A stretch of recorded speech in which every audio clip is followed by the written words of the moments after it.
Assalamualaikum warahmatullahi wabarakatuh. Waalaikumsalam warahmatullahi wabarakatuh. Alhamdulillah wassalatu wassalamu ala sayyidina Rasulillah sayyidina wa maulana Muhammad ibn Abdullah wa ala alihi wa sahbihi wa mawala. La hawla wa la quwwata illa billah, amma ba'du. Bapak-bapak, ibu-ibu, saudara-saudara kaum muslimin rahimakumullah. Rangka memperingati Maulid Nabi besar Muhammad sallallahu alaihi wasallam. Yang penting dari peringatan Maulid ialah membicarakan bagaimana sebenarnya identitas umat Rasulullah sallallahu alaihi wasallam. Sebab apa? Adalah suatu hal yang wajar bahwa seorang pengikut menyesuaikan tingkah laku, gaya hidup dengan orang yang diikutinya. Jangankan di dunia ini, di akhirat nanti identitas ini akan dimintakan pertanggungjan jawab dan akan ditanyakan kepada kita. Sekurang-kurangnya menjadi pengikut rombongan orang besar merupakan suatu nikmat. Paling tidak kita bisa numpang mujur. Kalau saya berangkat ke Bali ikut rombongan Pak Menteri misalnya, saya bisa bebas timbangan, tas saya tidak usah diperiksa-periksa barangkali. Kenapa? Ini rombongannya Pak Menteri, numpang mujur. Itu sekurang-kurangnya.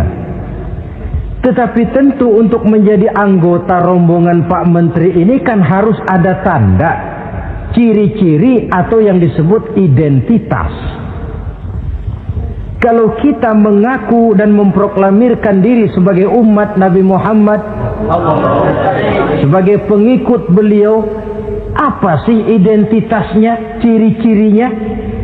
Inilah yang akan kita bicarakan pada kesempatan ini, bersumber dari surah Al-Fatah ayat 29. Allah Subhanahu wa ta'ala menjelaskan Muhammadur Rasulullah, bahwa Nabi Muhammad itu adalah utusan Allah, pesuruh Allah.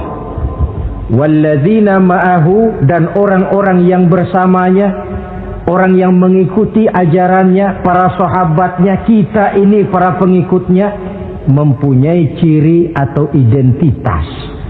Dalam ayat ini ada 5 ciri yang dijelaskan. Pertama, asyidda'u 'alal kuffar. Pengikut Nabi Muhammad bersikap tegas kepada orang-orang kafir. Apa artinya tegas di sini? Saudara-saudara, tegas di sini artinya bukan main marah-marahan, tidak ngajak berkelahi, bukan juga menantang perang. Tegas di sini artinya mempunyai prinsip, mempunyai garis yang nyata di dalam keyakinan beragama. Garisnya apa? Tidak lain, lakum dinukum waliyadin. Bagi Tuhan agama Tuhan, bagi kami agama kami. Silahkan Tuhan melaksanakan agama Tuhan, kami akan melaksanakan agama kami. Kami menghormati Tuhan, Tuhan pun menghormati kami.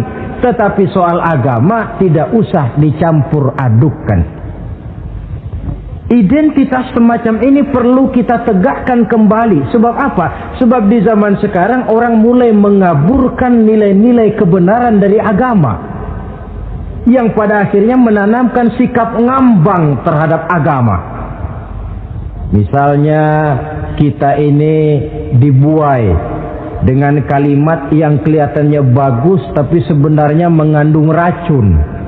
Kata orang, jangan fanatik, semua agama kan bagus, semua agama benar, semua agama thayyib. Terus terang saja, saya bukan tidak setuju dengan kalimat itu. Saya beranggapan kalimat itu belum sempurna. Semua agama benar, jangan titik di situ, itu baru sekedar koma.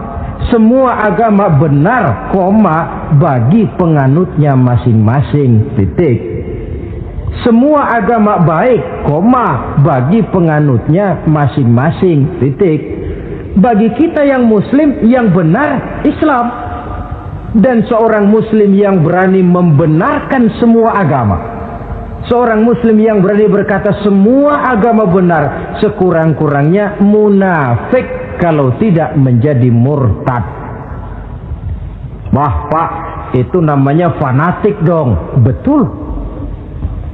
Yang tidak boleh kan fanatik kepada suku, yang tidak boleh kan fanatik kepada guru, tapi fanatik kepada agama dalam arti berpegang teguh kepada agama merupakan bagian daripada kehidupan beragama. Hanyalah kalau umat Islam ini fanatik dengan agamanya, dia akan konsekuen, baik melaksanakan, mengamalkan maupun mengembangkan agamanya.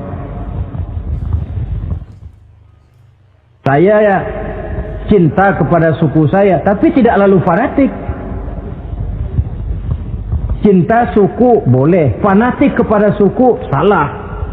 Cinta kepada guru bagus, fanatik kepada guru jelek. Cinta kepada agama bagus, fanatik kepada agama wajib. Hanya dengan fanatik kepada agama orang konsekuen. Yang jelek itu kan kalau sudah fanatisme kesukuan. Contoh, misalnya mentang-mentang orang Sunda, lalu ngomong saya ogah dengerin ceramah. Kenapa? Ustaznya bukan orang Sunda sih. Ini nggak bener, emangnya Nabi Muhammad kelahiran Ciamis? Kan tidak.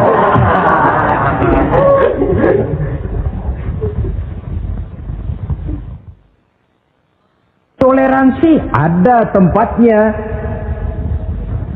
tetapi tidak menyangkut masalah-masalah ritual, tidak menyangkut masalah-masalah ibadah. Soal bikin jalan umum, mari bersama saudara-saudara kita yang lain agama membangun puskesmas, mari bersama-sama menjaga keamanan, mari sama-sama. Tapi kalau sudah menyangkut masalah ibadah, kembali kita kepada prinsip lakum dinukum waliyadin. Bagi Tuhan silakan melaksanakan agama Tuhan, kami pun akan melaksanakan agama kami.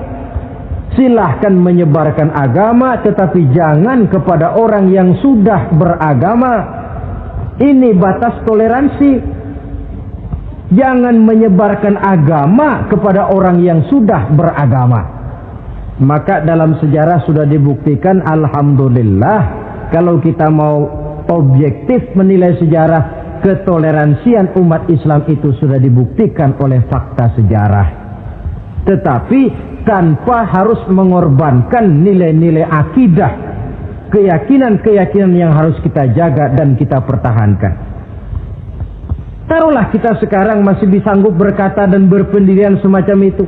Anak kita, keturunan kita, generasi yang akan datang, jikalau ditanamkan rasa ngambang terhadap agama, lambat laun akan makin tipis nilai-nilai religius itu melekat di dalam jiwanya.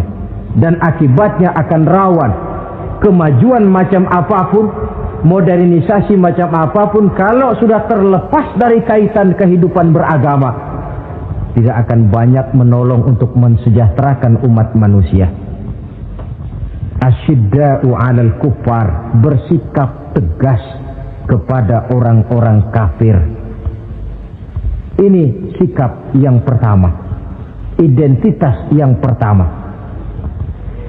Yang kedua, ruhama'u bainahum, kasih sayang kepada sesama mereka. Kalau kepada orang kafir tegasnya bukan main, tapi kembali ke dalam, kembali kepada sesama muslim, kasih sayang setengah mati. Saling asah, saling asih, saling asuh, saling mengalah buat kepentingan yang lain. Ini sudah dicontohkan dalam sejarah ketika Rasulullah dan para sahabat hijrah ke Madinah. Orang Madinah yang menyambut kedatangan orang Mekah itu kan disebut Ansor. Betul apa betul? Lah orang Makkah ini yang hijrah ke Madinah disebut kaum muhajirin. Apa orang Madinah menyambut kedatangan orang Mekah itu mentang-mentang orang asli Madinah lu tolak pinggang? Kamu kemari pendatang ya, awas jangan bertingkah. Tidak. Masing-masing malah mencari saudara. Karena apa? Persaudaraan dalam Islam diikat dengan akidah. Artinya ini dari manapun orang datang, apapun warna kulitnya, bahasa apapun yang dia pakai, jikalau akidahnya sama, dia saudara kita. Hadirin, terus terang saja ya. Banyak orang-orang yang tidak senang kalau melihat umat Islam sampai bersatu. Maka segala macam cara mereka lakukan agar kita jangan bersatu. Terang-terangan menghantam Islam, tidak mungkin orang berani. Kenapa?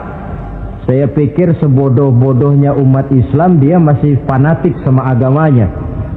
Dia masih sanggup bilang, mas gue emang gak sembayang, tapi agama gue lu hina, gue bacok lu.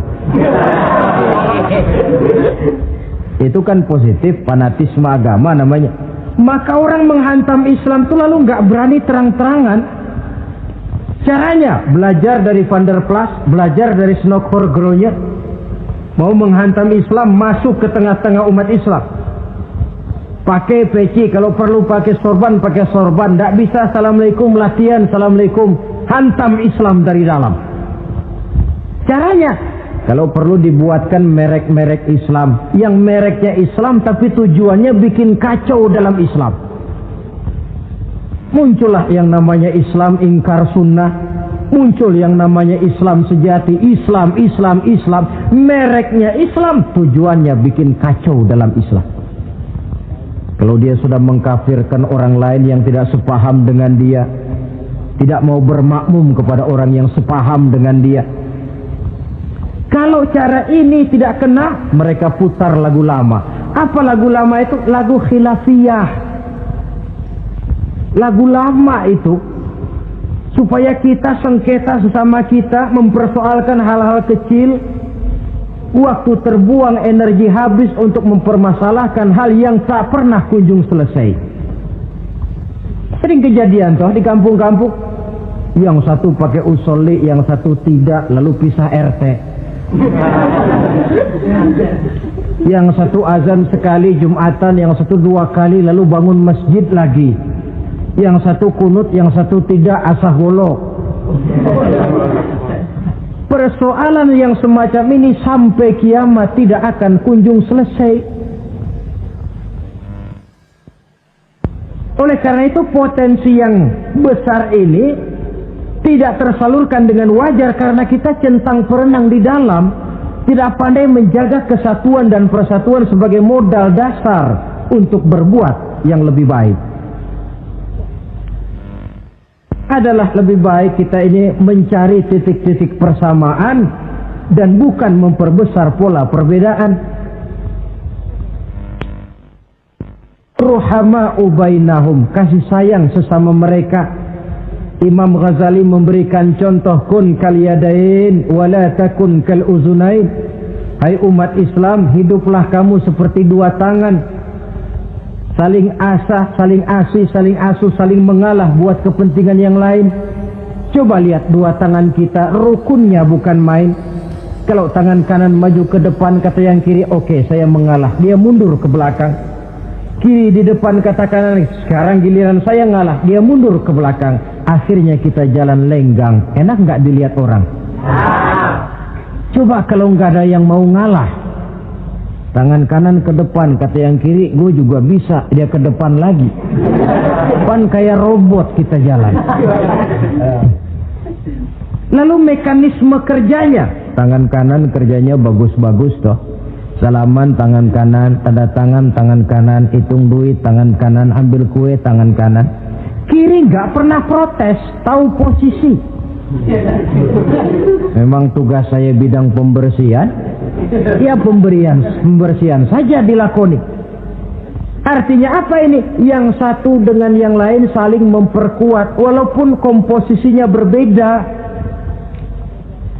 Dicontohkan dalam perjalanan kehidupan sahabat Nabi. Sahabat Nabi yang paling terkenal itu 4 orang. Sayyidina Abu Bakar, Sayyidina Umar bin Al-Khattab, Sayyidina Utsman bin Affan, Sayyidina Ali bin Abi Thalib. 4 sahabat ini kalau kita lihat komposisinya, keahliannya lain-lain.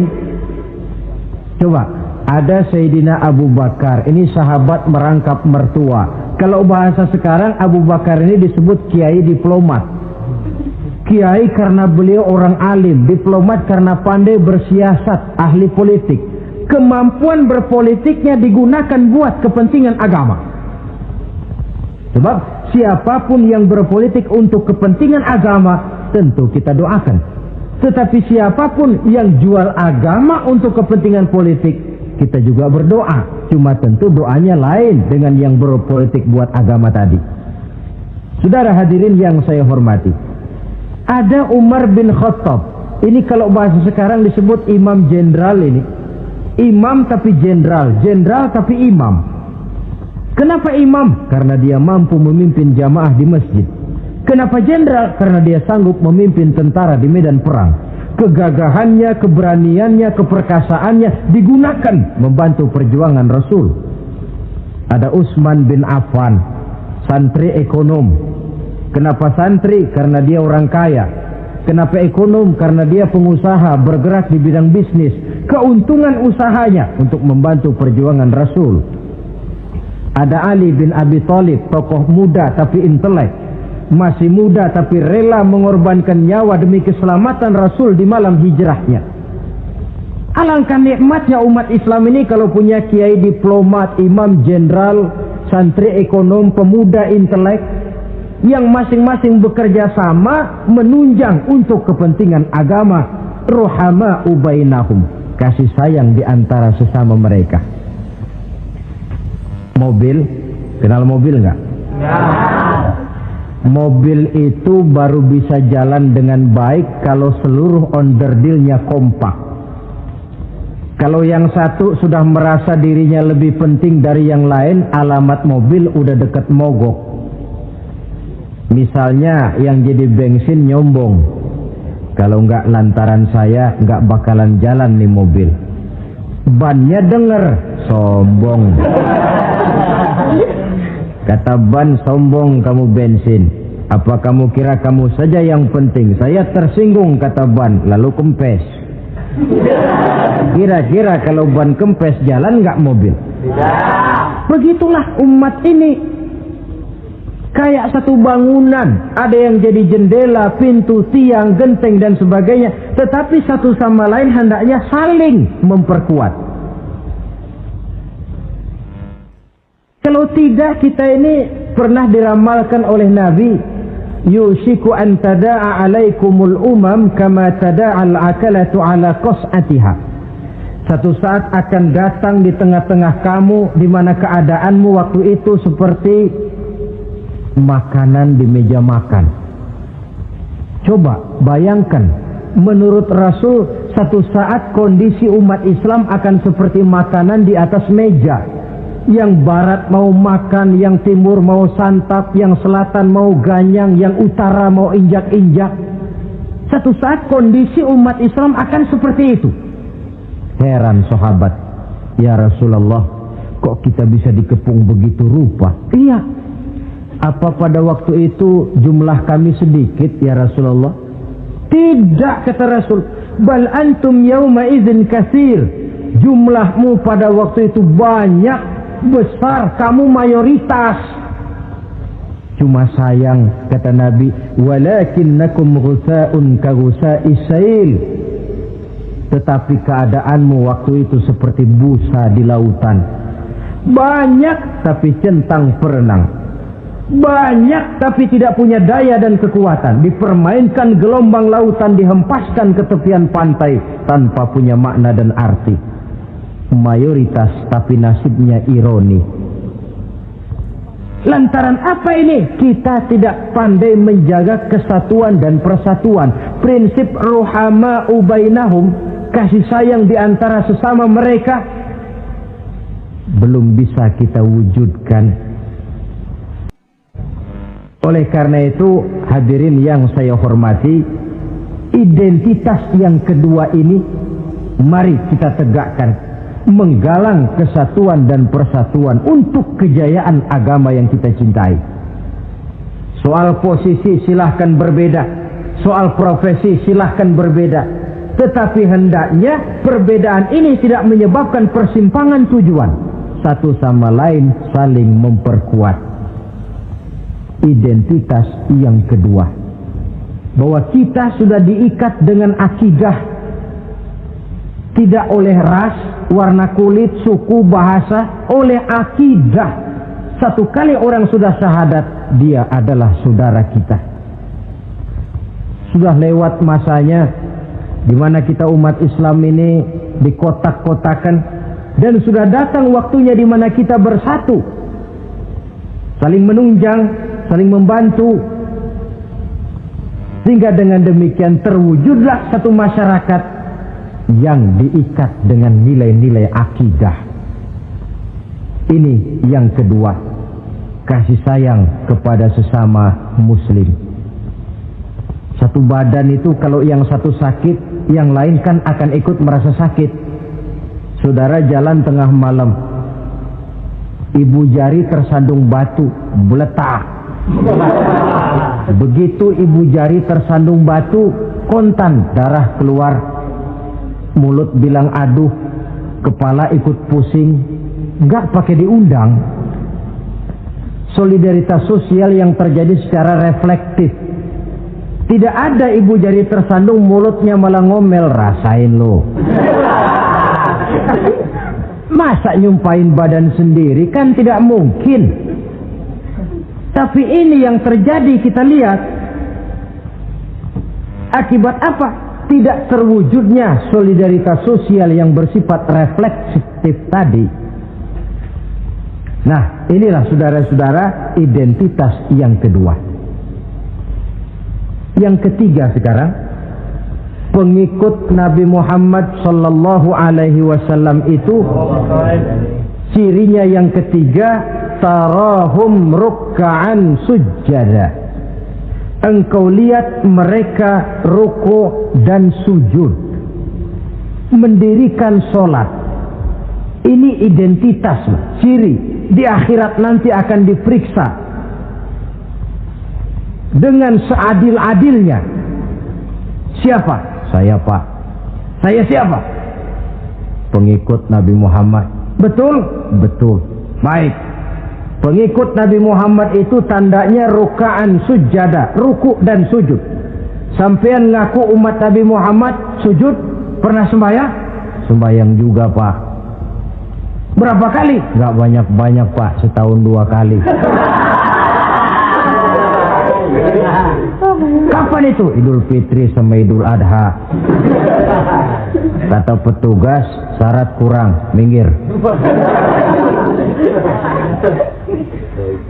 Sebab sering dikatakan sholat itu kan ada yang harian, ada yang mingguan, ada yang tahunan. Ada yang sholatnya harian. Yang harian ini juga 2 macam, ada yang belang-belang, ada yang mulus.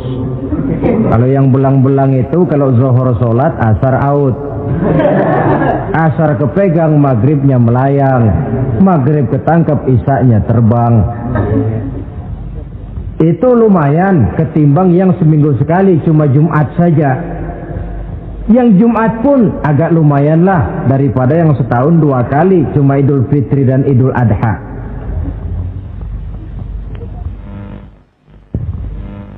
Tetapi bagaimanapun juga sholat ini memang merupakan keperluan dalam kehidupan kita.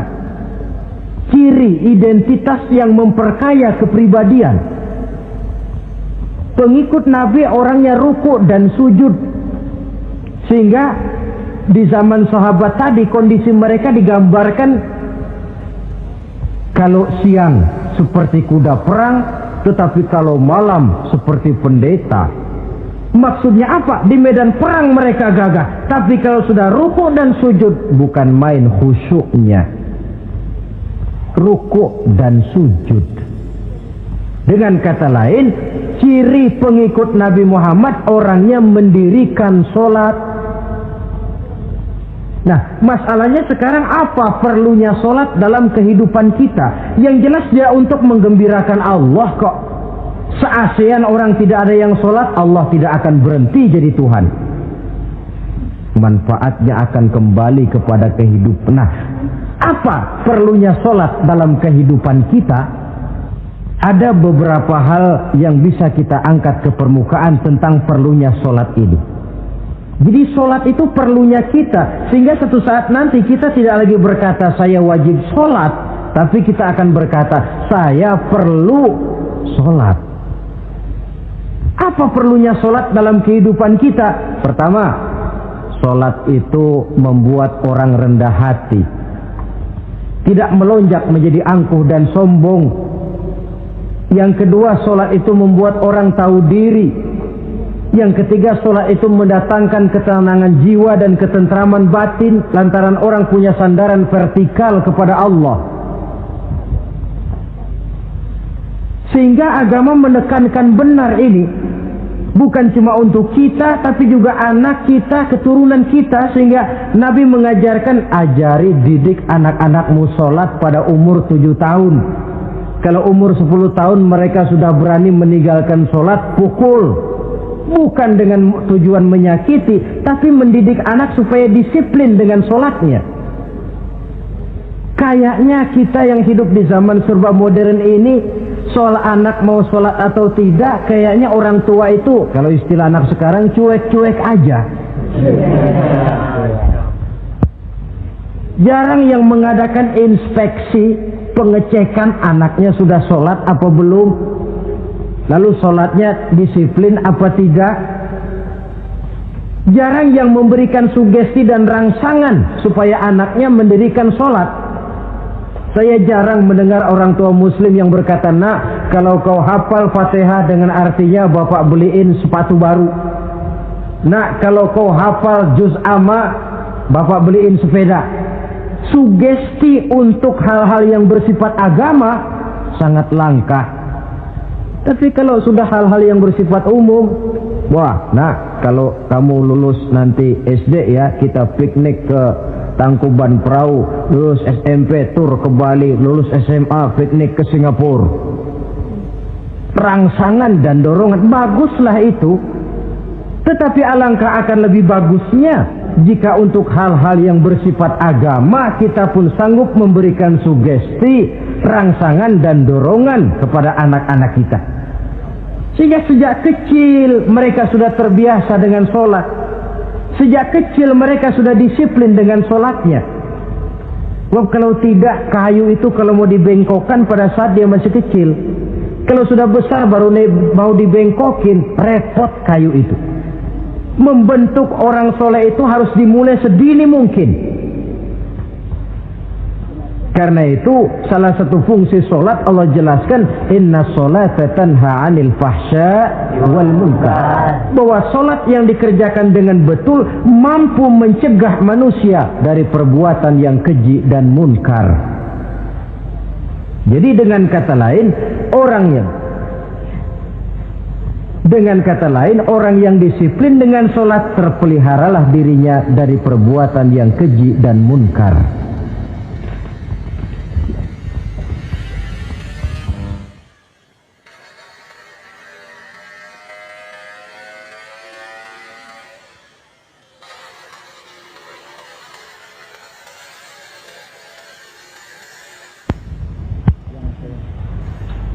Hadirin yang saya hormati, suatu kenyataan barangkali yang memang tidak bisa kita pungkiri, bahwa kemajuan ilmu pengetahuan dan teknologi sekarang ini makin mengagumkan. Dunia seolah-olah telah dirombak oleh manusia dari sebuah daerah kosong menjadi gedung-gedung pencakar langit yang tinggi. Orang sudah bertandang ke bulan, dan dalam beberapa tahun mendatang boleh jadi akan bertandang pula ke planet-planet lainnya. Kekurangan air minum bisa diatasi dengan penyulingan air laut. Kekurangan areal pertanian bisa diatasi dengan merombak gurun pasir yang gersang dan tandus menjadi sawah ladang yang menghasilkan kebutuhan hidup manusia. Tapi seiring dengan itu menjadi pertanyaan, makin sejahterakah umat manusia? Tercapaikah kebahagiaan? Pada sisi lain kita melihat kemajuan itu melahirkan hal-hal yang tidak kita harapkan. Apa yang kita sebut dengan penyakit dunia modern, yang rupanya makin banyak dokter, makin banyak juga penyakit, makin banyak rumah sakit, makin aneh nama penyakit. Pola yang paling berbahaya ialah jikalau kemajuan itu menyebabkan manusia sampai mendewa-dewakan ilmu dan teknologi. Dan ini yang sering saya istilahkan dengan berhala abad 20. Kalau dulu orang menyembah berhala yang namanya Latta, Uzza, Manat, Hubal, orang zaman sekarang secara tidak langsung banyak yang menjadi penyembah komputer, penyembah sains dan teknologi, mendewa-dewakan otak, lalu lupa bahwa sepanjang yang bisa dilakukan oleh manusia adalah berusaha dan berusaha, sementara ketentuan mutlak datang dari Allah Subhanahu wa ta'ala.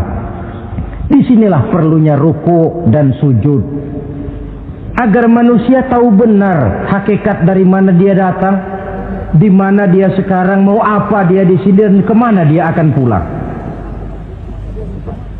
Oleh karena itu, pada kesempatan ini saya mengajak, marilah identitas ini kita tegakkan dalam diri kita, menjadi pengikut yang ruku dan sujud di hadapan Allah. Sebab di sana terdapat sumber kekuatan, baik dia kekuatan batin, kekuatan jiwa, kekuatan dalam semangat perjuangan, kekuatan dalam menegakkan yang ma'ruf dan menghancurkan yang munkar.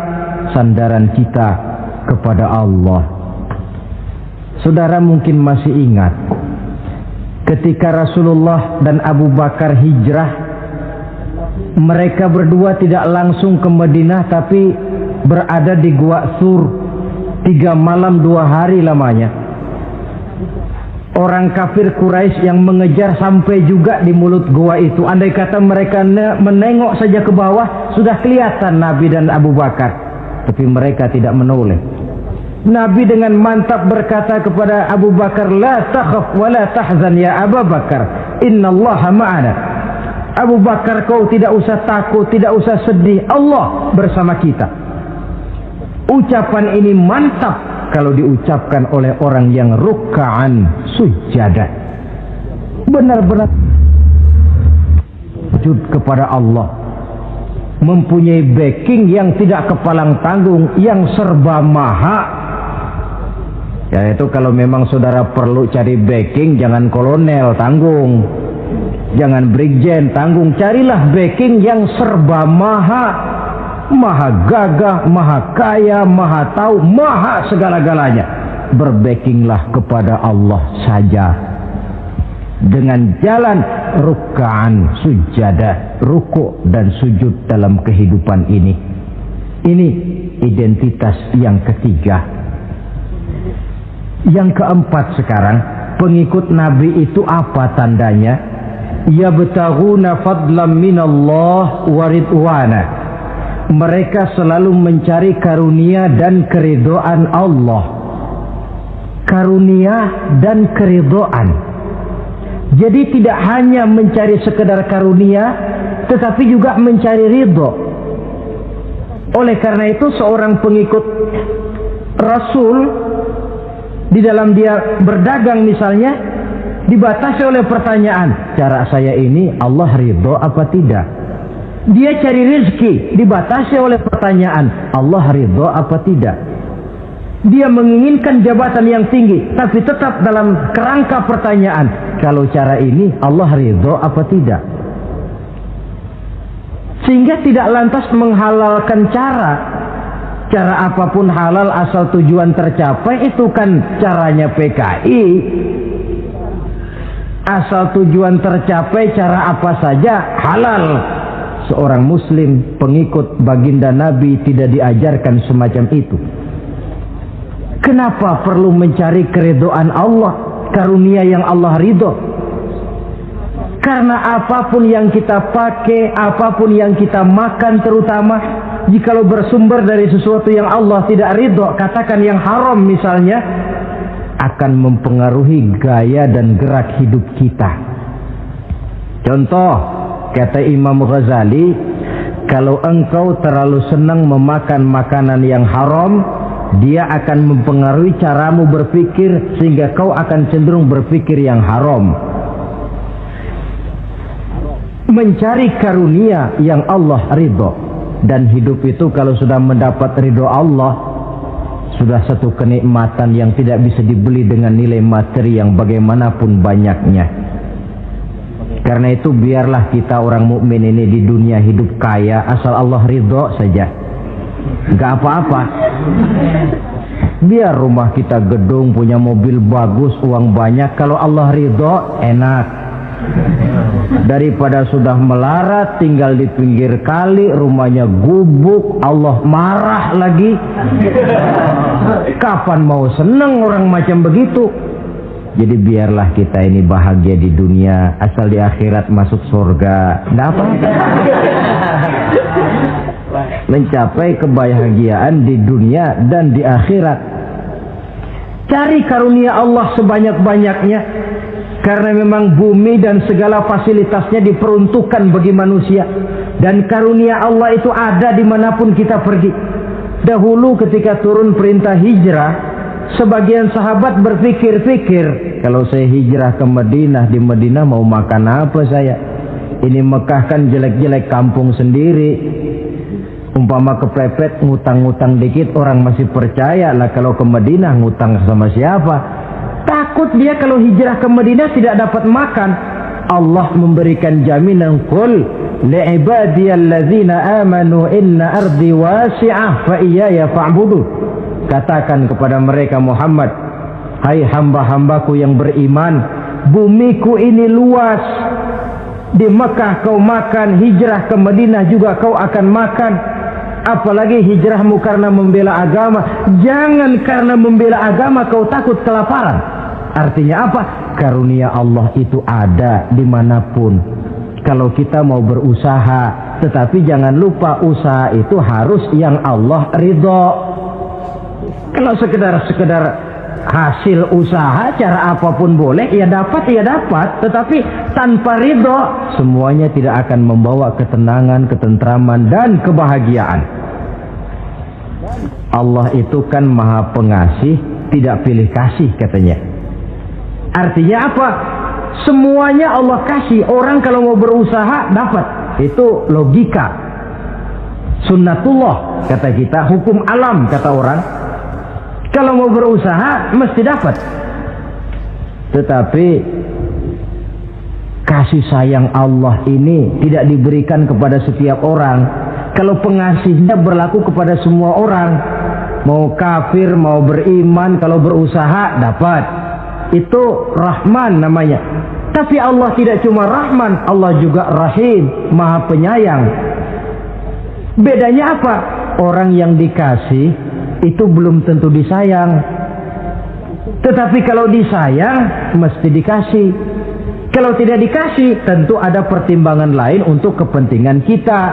Misalnya anak kita baru kelas 1 SMP datang, Pak beliin motor buat sekolah. Kita lalu menilai anak ini nggak ada motor saja kadang-kadang jarang sampai ke sekolah, apalagi dibeliin motor, bisa dari rumah berangkat ke sekolah nggak sampai.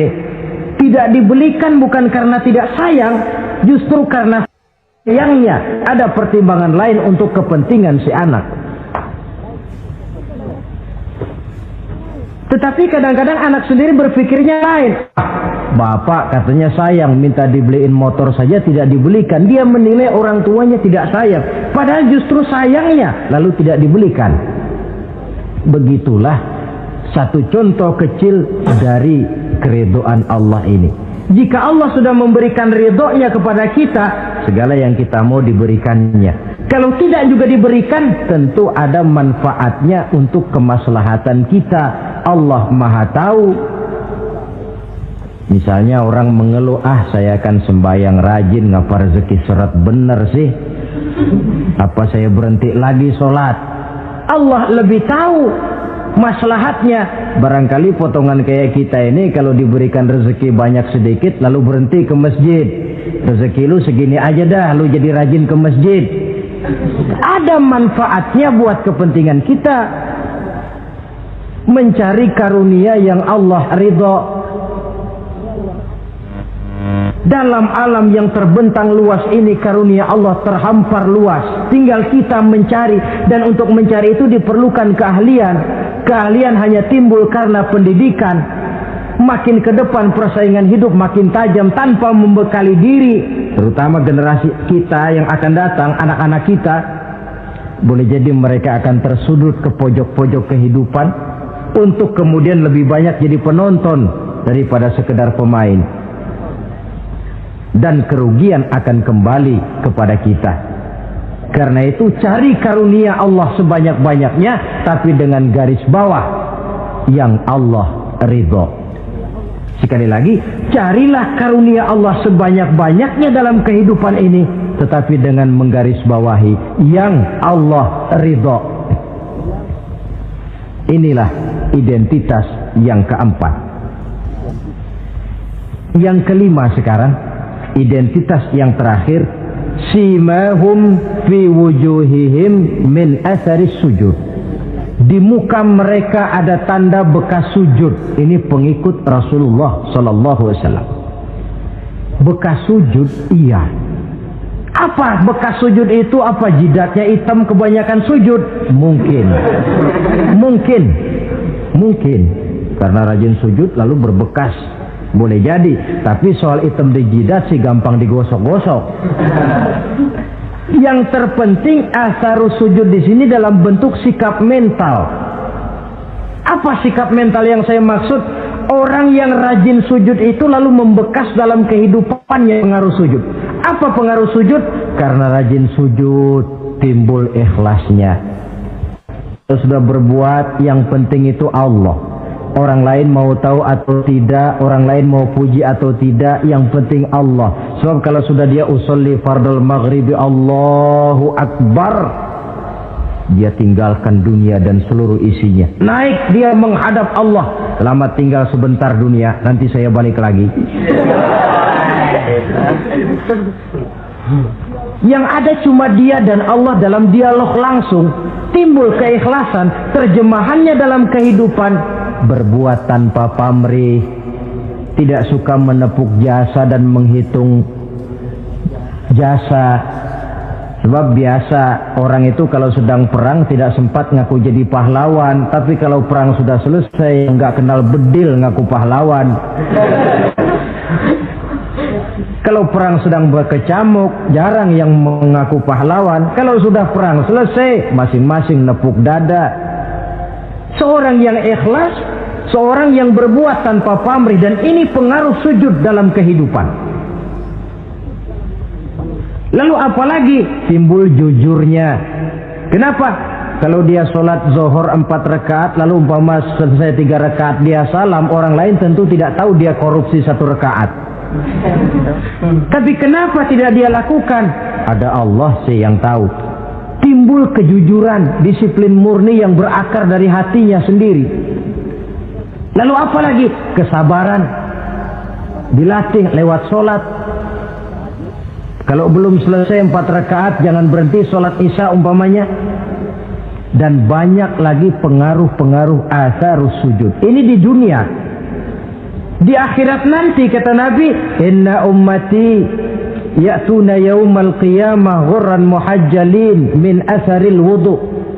Umatku di hari kiamat nanti akan datang menghadap Allah dengan muka berseri-seri dari sebab air wudu.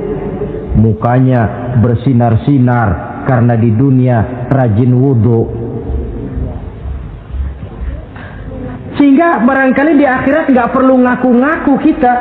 Ya Rasulullah, saya umatmu. Tidak perlu. Rasulullah lihat sendiri, wah ini mukanya bersinar-sinar. Ta'ali ummati, umatku sini, umatku sini. Kalau di dunia rajin kena air wudu. Ya rajin wudu artinya kan rajin sholat. Masa ada orang wudu aja nggak sholat, kan model.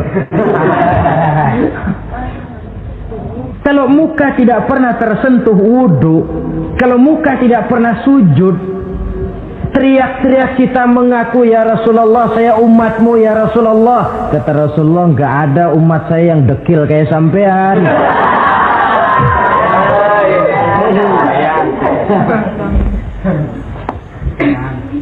Itulah sebabnya pada kesempatan ini saya mengajak, mari membiasakan diri berwudu. Tidak cuma untuk sholat. Saudara mau berangkat ke kantor, wudu dulu, bagus. Saudara mau pergi berdagang, wudu dulu, cakep. Saudara mau pergi kuliah, mau pergi sekolah, wudu dulu, bagus. Di samping kebersihan jasmani, juga kebersihan rohani. Tengok saja. Kalau kita membasuh tangan pada saat wudu, mulai Allahumma inni as'aluka yumna wal barakah wa a'udzubika minasyu'mi wal halakah. Itu kan yang kita baca. Ya Allah, saya mohon keberkahan di dua tangan ini, supaya tangan ini kalau dibawa dagang untung, dibawa menanam lalu panen, dibawa berusaha menghasilkan rezeki. Dan saya berlindung kepadamu ya Allah, jangan sampai tangan ini membawa kesialan dan kecelakaan. Berlindung kepada Allah jangan sampai jadi punya tangan sial, dipakai dagang rugi, dipakai nanam pohonan mati, dipakai mukul orang mati. Tangan sial. Dari itu saja sudah memberikan sugesti untuk rohani kita. Kebersihan jasmani, kebersihan rohani terpelihara karena wudu. Jadi asarus sujud, pengaruh sujud membekas di dalam kehidupan. Sehingga oleh Syekh Muhammad Abduh dijelaskan, walikulli ibadatin minal ibadati sahihah asarun fi taqwimi akhlaqil qaimi biha wa tahzibi nafsihi. Setiap ibadah yang dikerjakan dengan betul pasti mempunyai pengaruh yang nyata dalam meluruskan moral akhlak orang yang melaksanakan ibadah itu sendiri. Jadi sujud kita betul apa tidak? Lihat saja pengaruhnya dalam kehidupan kita. Sholat kita sudah betul apa tidak? Lihat saja pengaruhnya dalam kehidupan kita. Kalau sujud ya sujud, tapi judi jalan juga, nah, sujudnya belum betul. Waktunya sholat ya sholat, waktunya mabuk, sholatnya belum betul. Waktunya ruku ya ruku, giliran nyolong, sholatnya belum betul. Sebab sholat yang dikerjakan dengan betul, sujud yang dikerjakan yang punya pengaruh nyata dalam kehidupan, kelihatan bekasnya dari tingkah laku dan gerak kita di dalam menelusuri kegiatan hidup ini. Maaf, dengan sedikit pahit barangkali kita memang harus berkata, masih banyak di antara kita umat Islam ini yang melaksanakan ibadah hanya dengan prinsip asal sekedar gugur kewajiban. Perkara ada pengaruhnya atau tidak dalam diri kita, kita malas untuk mengadakan evaluasi. Akibatnya ibadah yang kita kerjakan tidak mempunyai pengaruh dalam membentuk kepribadian kita. Orang yang mengucapkan syahadat ada pengaruh dalam jiwanya. Orang yang mendirikan sholat ada pengaruh dalam membentuk kepribadiannya. Orang yang melaksanakan puasa ada pengaruh dalam perkembangan jiwanya. Orang yang mengeluarkan zakat ada pengaruhnya dalam mengelola hartanya. Orang yang melaksanakan ibadah haji ada perubahan dalam kegiatan hidupnya. Dari yang negatif kepada yang positif tentunya. Simahum fi wujuhihim min athari sujud. Di muka mereka, di muka pengikut Rasulullah ini ada tanda pengaruh bekas sujud. Karena rajinnya dia melaksanakan sujud di dalam kehidupan ini. Nampak pengaruh yang nyata di dalam kehidupannya, dalam gerak dan tingkah lakunya.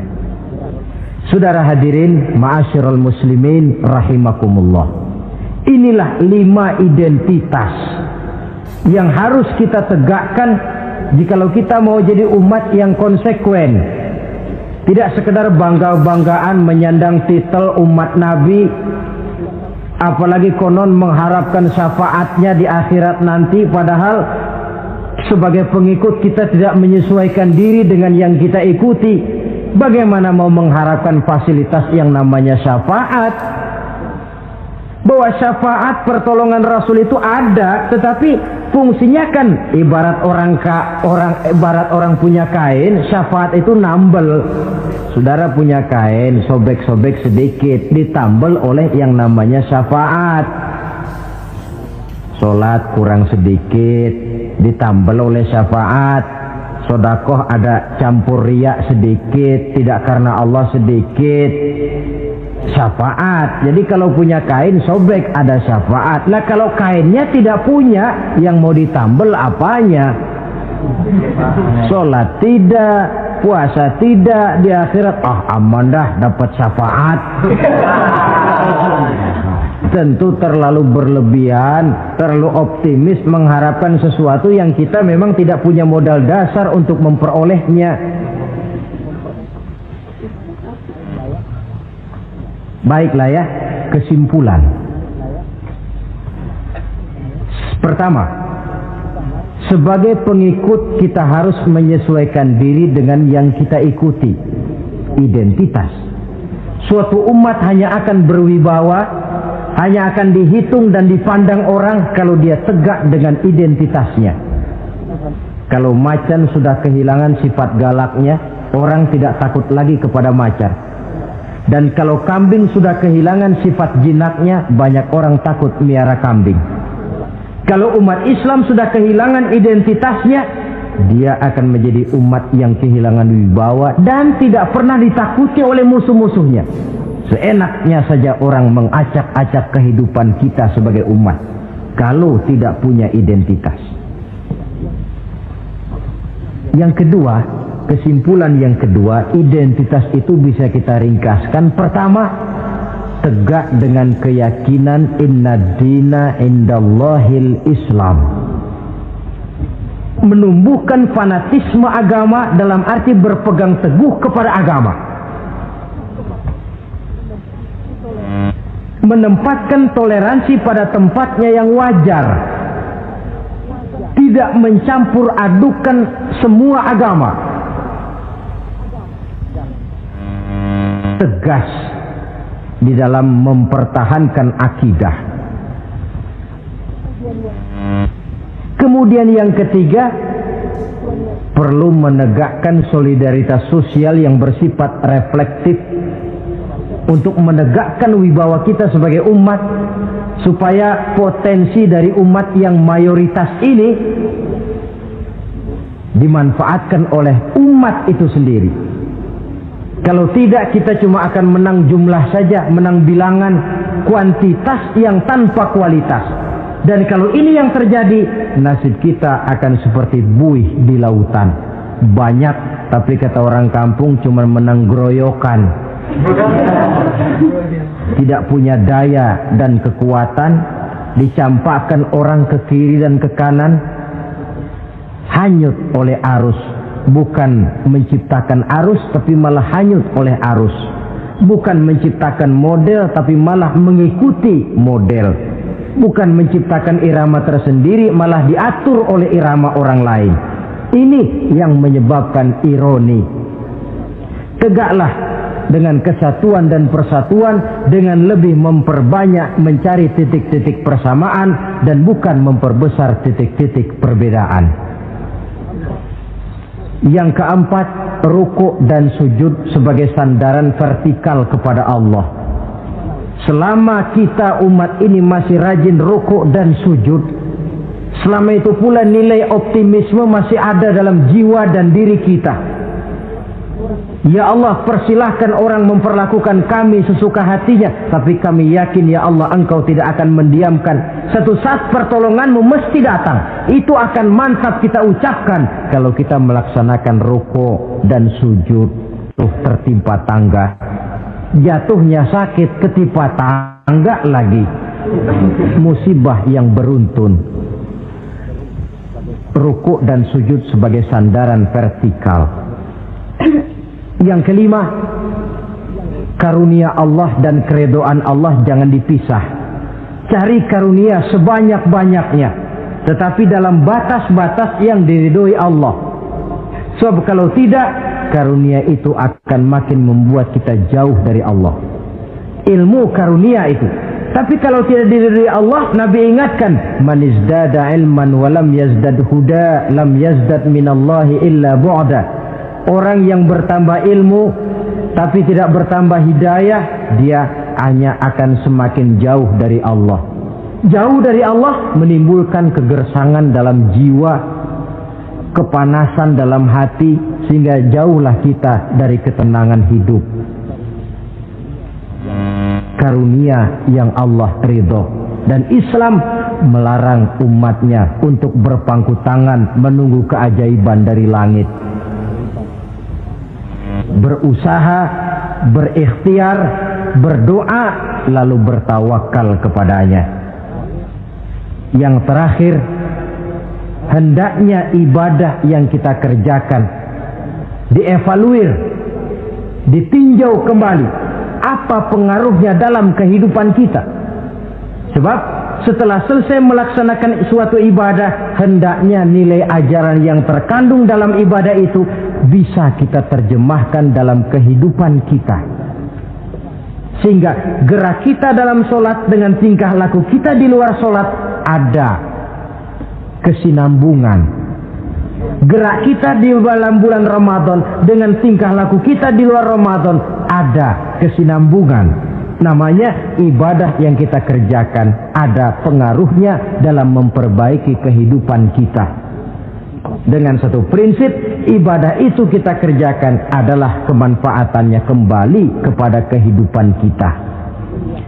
Saudara hadirin yang saya hormati, inilah pembicaraan kita pada pertemuan kita kali ini. Dengan harapan tentunya dalam memperingati Maulid kita tidak hanya sekedar melakukan satu tradisi, tidak hanya sekedar hura-hura, tidak hanya sekedar ikut-ikutan. Sebab bagaimanapun peringatan semacam ini bukan tujuan. Ini cuma sekedar alat. Kalau peringatannya yang jadi tujuan, selesai memperingati, selesai sudah. Kayak saudara tujuannya mau ke Bogor. Kira-kira kalau sudah sampai Bogor pulang lagi enggak? Pulang. Kenapa? Tujuan sudah tercapai. Tujuannya cuma memperingati Maulid. Sudah selesai. Ya sudah selesai segala-galanya. Yang tidak sholat kembali tidak sholat. Yang teler kembali teler. Pokoknya kan udah Maulid. Itu kalau dijadikan tujuan. Maulid sekali lagi bukan tujuan, cuma sekedar alat. Tujuan kita diantaranya mencari identitas, menyesuaikan diri sebagai seorang pengikut dengan Rasulullah yang kita ikuti itu. Inilah pembicaraan kita kali ini. Mudah-mudahan 5 identitas ini Allah berikan kekuatan untuk bisa kita tegakkan dalam diri kita masing-masing, sehingga kebanggaan sebagai pengikut Nabi dibuktikan dengan amal perbuatan kita. Terima kasih banyak atas segala perhatian. Mohon maaf atas segala kekurangan.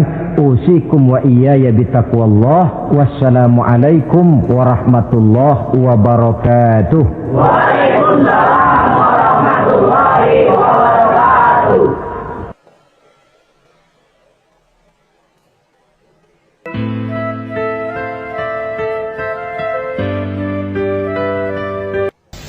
Bapak-bapak, ibu-ibu, saudara-saudara kaum muslimin rahimakumullah.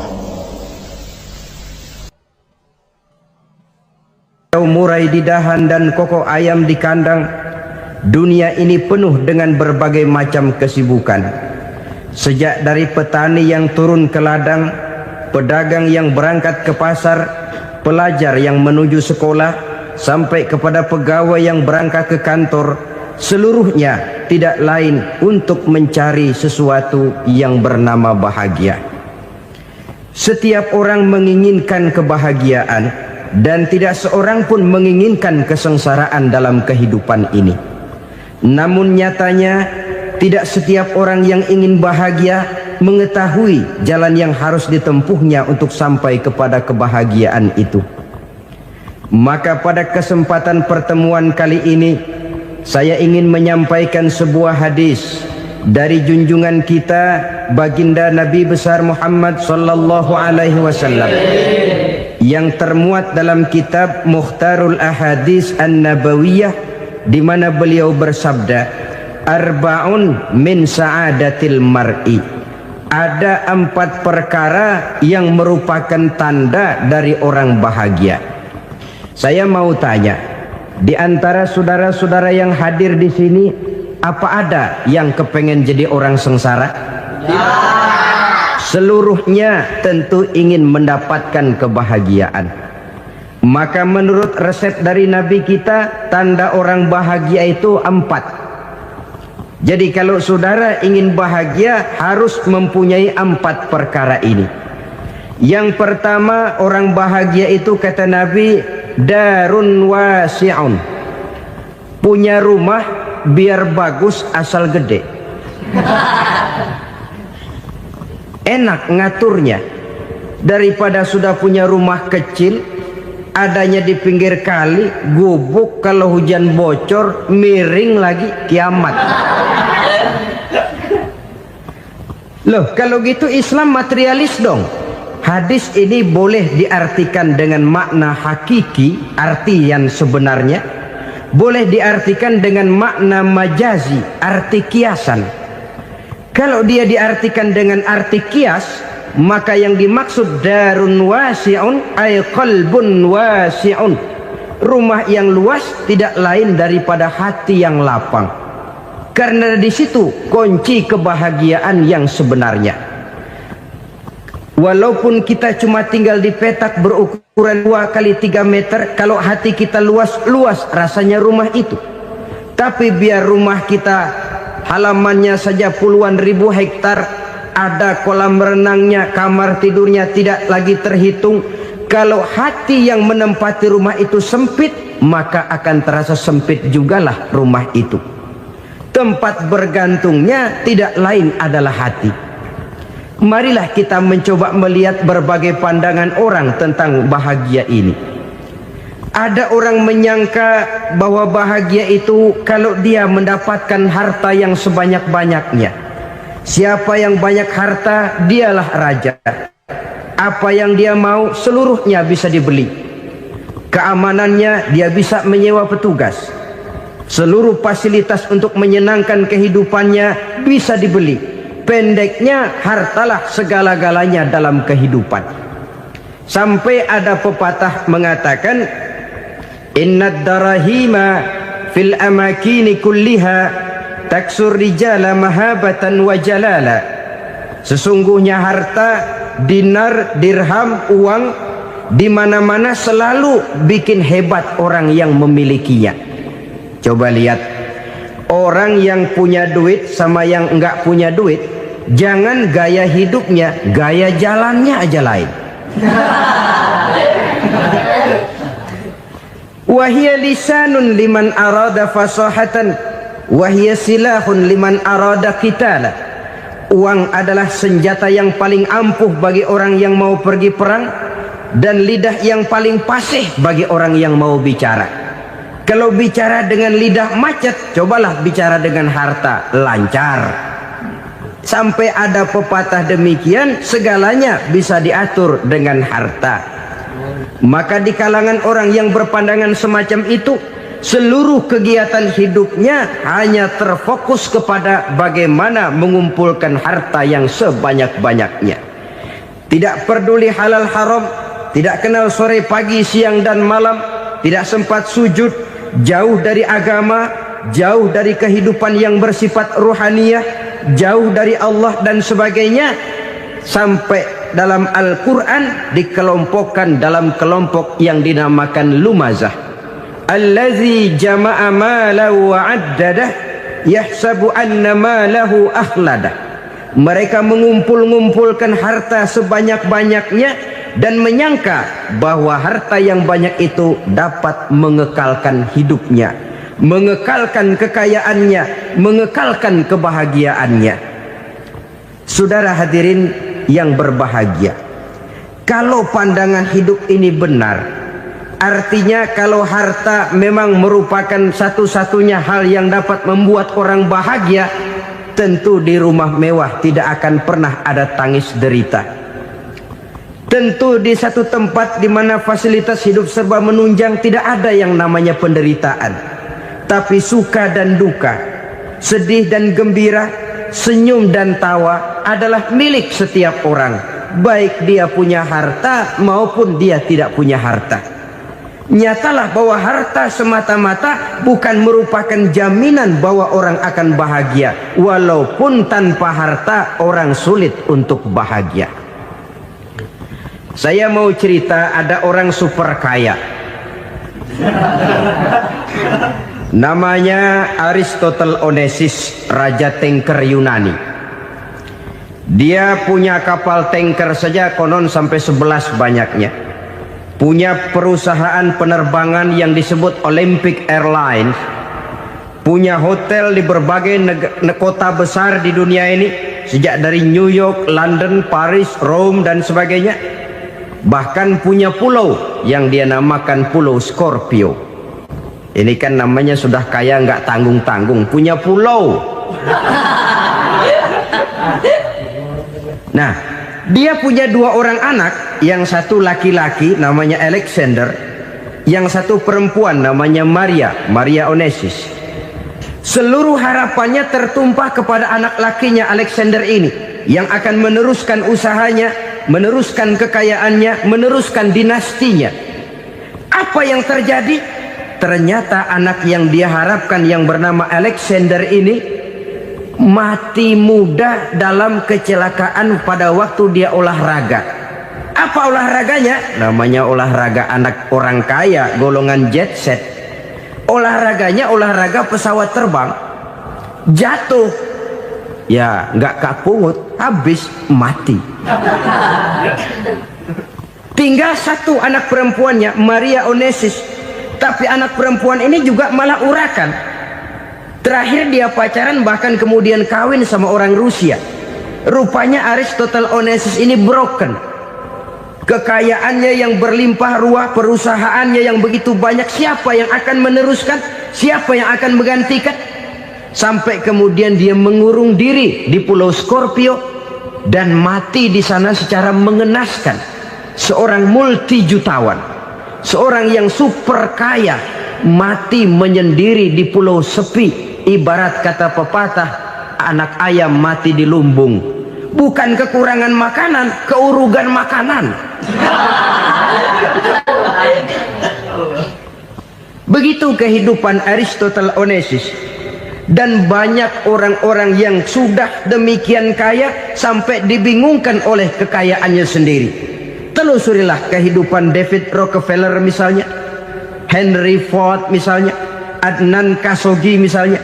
Multi jutawan yang kadang-kadang dibuat keder oleh kekayaannya sendiri. Pantas ketika Imam Ali ditawarkan orang, "Ya Ali, kalau kepadamu disuruh pilih ilmu atau harta, kau pilih mana?" Ya jelas pilih ilmu dong. Kenapa? Pertama, ilmu kalau kita berikan kepada orang lain tambah. Tapi harta kalau kita berikan kepada orang lain kurang. Saudara punya uang 10.000, dibagi orang 5.000, jelas uang saudara berkurang. Tapi saudara punya ilmu, diberikan kepada orang lain bisa, saudara pun makin mantap. Tidak lantas jadi bodoh karena ngajarin orang. Saudara bisa Fatihah lalu mengajarkan orang Fatihah. Orang bisa, saudara pun makin hafal. Tidak lantas setelah diajarin orang ilmunya hilang. Begitu datang dia minta orang, "Tolong ajarin saya Fatihah." Udah habis, nggak ada.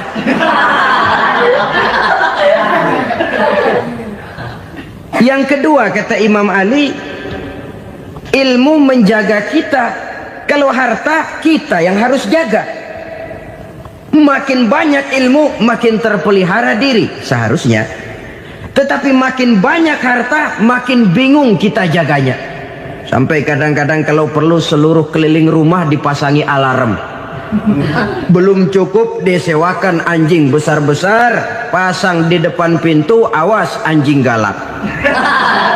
Masih belum cukup juga, cari centeng tukang-tukang kepruk jaga rumah. Masih terasa belum aman, padahal rumahnya dikelilingi tembok besar. Di balik tembok ada pintu-pintunya tebal. Di balik pintu itu terbuka masuk kamar, kamar pun ada pintunya, pintunya pun kuat. Masuk ke dalam kamar ada lemari, lemarinya pun pintunya kuat, dikunci, kuncinya pun kuat. Tapi terhadap seluruhnya yang timbul cuma sekedar was-was saja. Kesimpulannya sekali lagi, tanpa harta orang memang sulit untuk bahagia. Tapi harta semata-mata tidak merupakan jaminan orang akan bahagia. Dengan hati yang luas, itu modal utama untuk mencapai kebahagiaan hidup. Orang yang hatinya luas, saudara-saudara, punya hati yang lapang, melihat kenyataan hidup ini, dia bersyukur senantiasa kepada Allah. Lantas tidak timbul hasud dan iri hatinya. Oleh karena itu, jiwanya selalu lapang.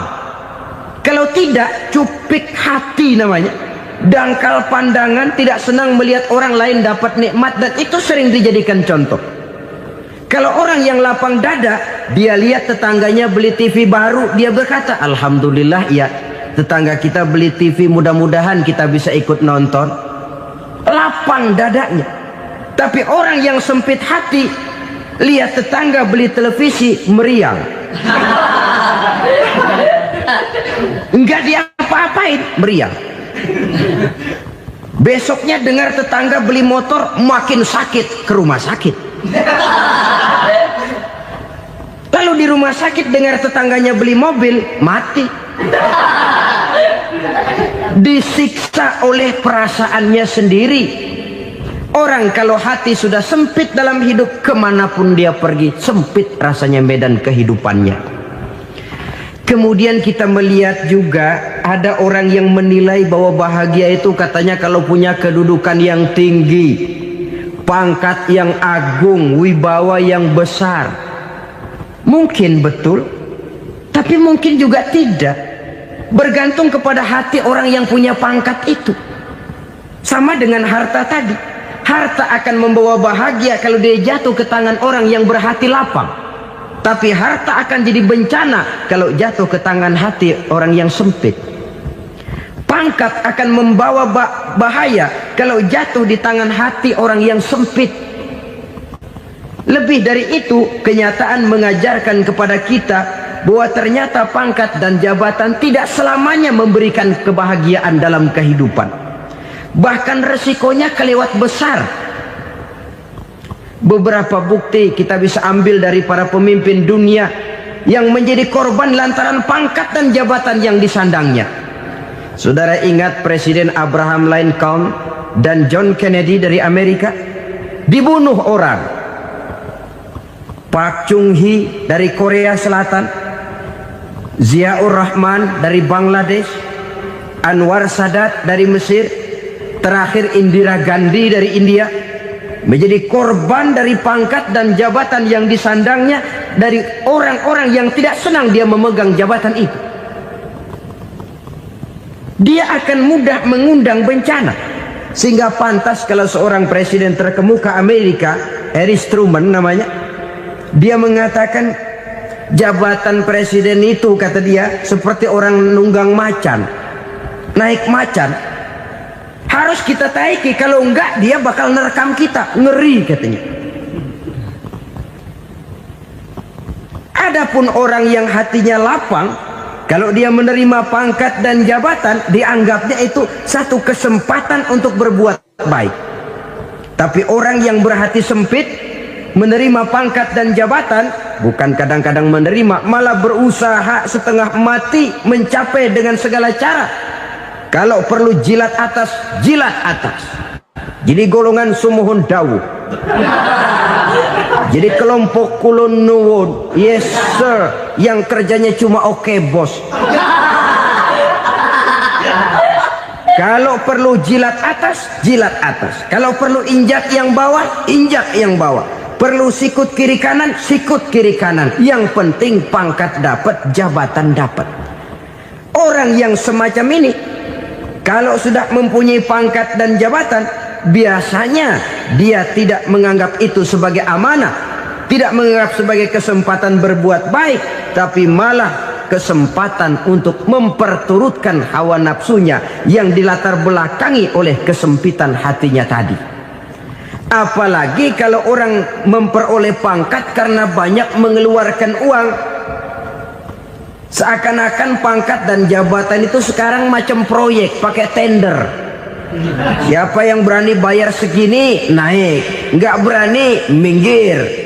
Padahal logikanya, kalau orang mencapai satu jabatan karena banyak mengeluarkan uang, hampir bisa dipastikan bahwa setelah jabatan itu dia pegang, langkah pertama yang akan dilakukannya ialah berusaha bagaimana uang yang dia keluarkan supaya kembali. Ya paling kurang pulang modal dulu dong. Soal mikirin rakyat soal nanti, tapi ini modal harus pulang. Itu celakanya kalau orang memperoleh pangkat dan jabatan cuma karena banyak mengeluarkan uang. Jarang orang yang mempunyai keyakinan dan pandangan bahwa pangkat dan jabatan merupakan amanah. Jadi sekali lagi, pangkat dan jabatan mungkin saja membawa kebahagiaan kalau jatuh ke tangan orang yang berhati lapang. Tapi bisa jadi bencana kalau dia jatuh ke tangan orang yang mempunyai hati yang sempit. Dan lagi-lagi stresnya hati yang lapang. Lalu sebagian orang, saudara, ada yang berpandangan katanya bahagia itu kalau jadi orang terkenal, mempunyai popularitas, menjadi idola di kalangan remaja, di kalangan orang tua, di segala lapisan masyarakat. Padahal makin populer orang makin terikat dia. Ya kalau macam kita ini kan nggak punya nama, nggak populer, tengah malam buta mau nongkrong di warung Tegal aman.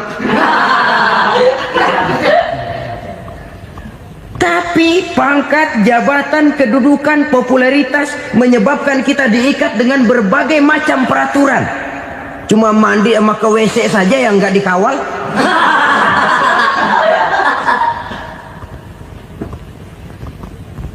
Benarkah popularitas, ketenaran membawa kebahagiaan? Mungkin. Ya, tapi mungkin juga tidak. Kenapa? Banyak orang-orang populer yang mengakhiri hidupnya secara tragis. Kita ambil beberapa nama. Di Amerika tahun 60-an ada bintang seksi paling terkenal yang dijuluki seks bom. Bom seks. Sampai sekarang jadi legenda, namanya Marilyn Monroe. Singkatan doublenya itu inisialnya MM, Marilyn Monroe. Terkenal top sampai dia mati tahun 62, namanya sekarang masih saja dibicarakan orang. Kenapa dia bunuh diri? Tidak punya hartakah dia? Banyak. Kurang populerkah dia? Seluruh dunia mengenalnya. Sejak rakyat kecil sampai pejabat tinggi dia punya hubungan. Kenapa? Jenuh. Dia terlahir dalam keadaan yatim. Setelah itu tidak lama dia berangkat remaja, ibunya meninggal, pindah dari wanita asuh ke wanita asuh sampai 12 orang ibu angkatnya. Dan kekecewaan yang paling parah, setiap laki-laki yang dekat dengannya hanya seperti kapal berlabuh, datang dan pergi silih berganti. Padahal dia merindukan seseorang yang bisa melindungi hidupnya. Dia rindukan itu dan dia tidak pernah menemukan. Itu yang akhirnya menyebabkan dia minum pil tidur kelewat dosis, minum obat tidur kebanyakan, ya tidur terus sampai sekarang.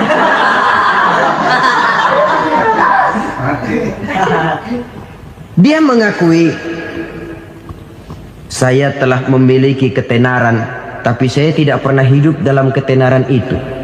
Saya pandai main sandiwara, tapi saya ingin hidup dalam alam yang real sebagaimana umumnya orang. Itu yang dia rindukan. Menyusul jejak yang namanya Marilyn Monroe ini, Billie Holiday, saudara kenal tentu, di rumah sakit dirawat. Dia juga minum obat overdosis, mati lagi. Jimi Hendrix, minum obat tidur overdosis kelewat batas, mati lagi. Lalu yang menghanyutkan diri di danau, Janis Joplin dan Brian Jones, ini orang-orang populer, orang-orang terkemuka yang mengakhiri hidup secara tragis, bukan karena tidak terkenal, mungkin karena sudah saking terkenalnya. Contoh paling belakangan, Bruce Lee. Wah, ini tukang-tukang keprok tentu kenal siapa dia. Sampai sekarang pun tabir kematiannya masih merupakan misteri. Dan yang masih hidup juga menunjukkan gejala yang aneh. Michael Jackson, rumahnya di Beverly Hills itu dijaga sedemikian rupa, dan dia selalu curiga kepada setiap makanan harus steril, bersih dari segala macam kimia. Kemana dia pergi, itu tukang-tukang keprok sudah selalu menjaga dan mengawal, dan dia seakan takut menunjukkan mukanya yang asli. Hingga kalau tampil ke tengah di luar show, dia kadang memakai pakaian yang tidak menunjukkan dia yang sebenarnya, takut dikenali orang. Ternyata popularitas sering jadi momok yang meracuni kehidupan manusia. Oleh karena itu, benarlah junjungan kita pada saat beliau mengajarkan orang akan bahagia kalau dia mempunyai hati yang lapang. Nah, sekarang masalahnya untuk mendapatkan hati yang lapang, caranya bagaimana? Kita kembali kepada konsep Quran. Allah mengajarkan, ala inna bi dzikrillahi tatmainnul qulub. Ketahuilah bahwa dengan banyak mengingat Allah, hati akan tenang, jiwa akan lapang. Dengan kata lain, dekat dengan agama, merasakan kehadiran Allah dekat dalam hidup, itu muara pertama untuk mencapai hati yang lapang. Ala inna bi dzikrillahi tatmainnul qulub. Jangan macam orang sekarang ingin mendapatkan ketenangan lalu tapak di puncak gunung, di gua-gua, di tempat sepi. Iyalah kalau nggak ada ular. Kalau tergigit ular berbisa, ketenangan belum, mati jelas itu. Islam positif untuk mendapatkan ketenangan. Ala inna bi dzikrillahi tatmainnul qulubi. Bahwa ketahuilah bahwa dengan banyak mengingat Allah, hati akan tenang, jiwa akan lapang, nuansa pikiran akan luas. Karena yang namanya bahagia ada dimanapun manusia berada. Di kampung ada bahagia, di kota ada bahagia, di ngarai, di lembah, di gunung, di hutan, di lautan, di angkasa luar, dimanapun bahagia itu ada kalau kita bermodalkan hati yang lapang ini. Dan hati akan lapang kalau kita dekat dengan agama. Dekat dengan harta buat sementara hati mungkin tenang, tapi ketenangan yang relatif dan temporer. Apalagi orang tiap kali tambah harta, tiap kali tambah rencana. Itu wajar. Mungkin sebelumnya saudara berpikir, kalau punya duit 5.000 enak nih. Begitu punya duit 5.000, aduh sayang kalau 10.000 aja. Tiap kali tambah harta, tiap kali lain rencana. Makin banyak rencana, makin menjauhkan kita dari yang namanya ketenangan. Padahal ketenangan merupakan unsur utama untuk mencapai bahagia. Dan ketenangan itu bermuara dalam hati manusia. Tengoklah kehidupan ini. Orang yang banyak harta dengan orang miskin, berbedakah rasa sakit yang mereka tanggungkan? Rasanya tidak. Walaupun si kaya tidur di kasur empuk berselimutkan sutra mahal, sementara si miskin meringkuk di balai bambu yang keras dan kasar. Apabila maut datang, dia juga tidak pernah pilih bulu. Maut datang menjemput si kaya di singgasana keemasannya, dikelilingi oleh para pengasuh, dayang dan inang serta para pengawal. Dan maut pun datang menjemput si miskin papa, sehingga ia tergelepar di tepian jalan. Kedua-duanya bernama mati. Kalau nyata bahwa sakit yang ditanggung si kaya tidak beda dengan sakit yang ditanggung si miskin. Bukan harta semata yang membuat orang bahagia. Hati yang tenang, jiwa yang lapang penuh kedamaian karena banyak berzikir dan mengingat Allah, itu merupakan modal utama untuk mencapai sesuatu yang bernama bahagia.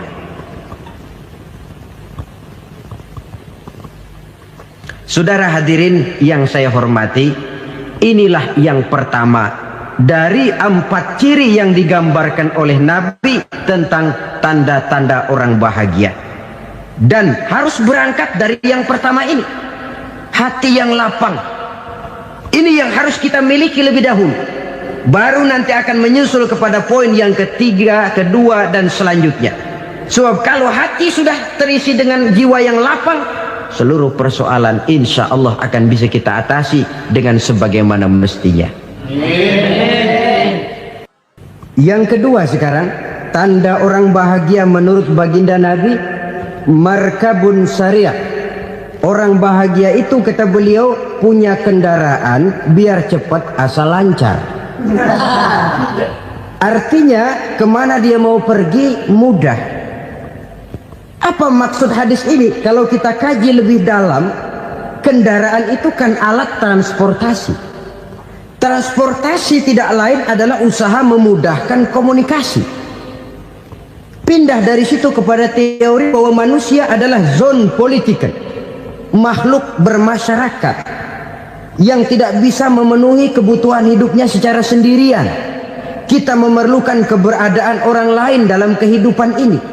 Untuk memakai baju saja kita sudah perlukan petani yang tanam kapas, pabrik yang memintal kapas jadi benang, pabrik yang menenun benang jadi kain, sampai kepada mesin jahit, sampai kepada tukang jahit. Itu cuma untuk memakai pakaian saja.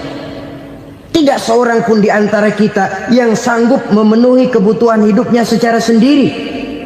Kita perlu orang lain.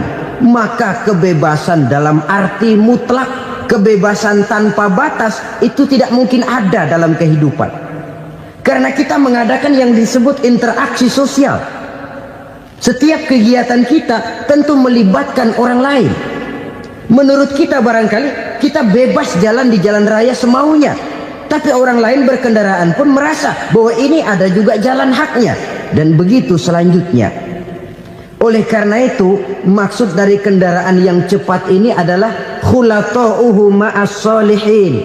Lingkungan pergaulannya terdiri dari orang-orang soleh. Pergaulannya luas. Kemana dia pergi ada temannya. Kesulitannya ada tempat dia cerita.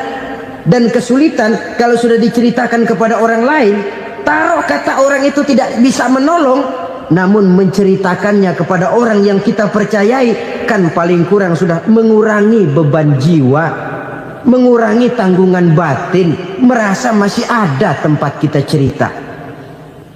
Maka lebih baik orang awam yang mau bergaul ketimbang orang setengah alim tapi ngunci pintu. Sebab nantinya akan timbul sikap picik, cupik pandangan, dan tidak luas menghadapi kenyataan dalam kehidupan ini. Namun yang harus kita garis bawahi, pergaulan memang mesti luas. Namun jangan sekali-kali lupa bahwa pergaulan sangat besar pengaruhnya dalam ikut membentuk kepribadian manusia. Sehari-hari bisa kita bilang, kalau kita dekat sama tukang minyak wangi, sekalipun nggak dibagi minyaknya, baunya tentu dapat. Betul? Tapi dekat sama tukang elas, walaupun nggak kena apinya, asapnya mesti kena. Kalau Syauqi mengatakan lebih jelas lagi, man asyaral asrafa asa musyarrafan wa muasyiral anzali ghairu musyarrafin. Awalam taral jildal hakira muqabbalan bisagri lamma sara jildal mushaf. Siapa yang bergaul dengan orang mulia, dia bakal ikut menjadi mulia. Tapi siapa yang berteman dengan orang hina, dia tidak bakal ikut menjadi mulia. Tidakkah kau lihat, kata Syauqi, kulit kambing yang hina pun dicium orang ketika menjadi kantong Quran. Kulit kambing hina Kalau dia sendirian gak ada yang mau cium.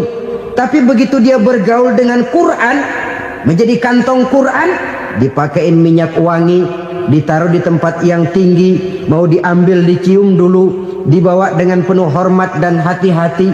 Kulit kambing yang hina lantaran berteman dengan Quran numpang mujur.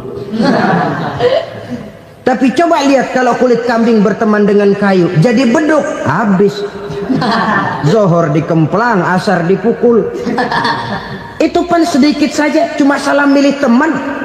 Yang temannya Quran dihormati orang, yang temannya kayu lantaran jadi beduk, gelap-gelap subuh orang udah kemplangin.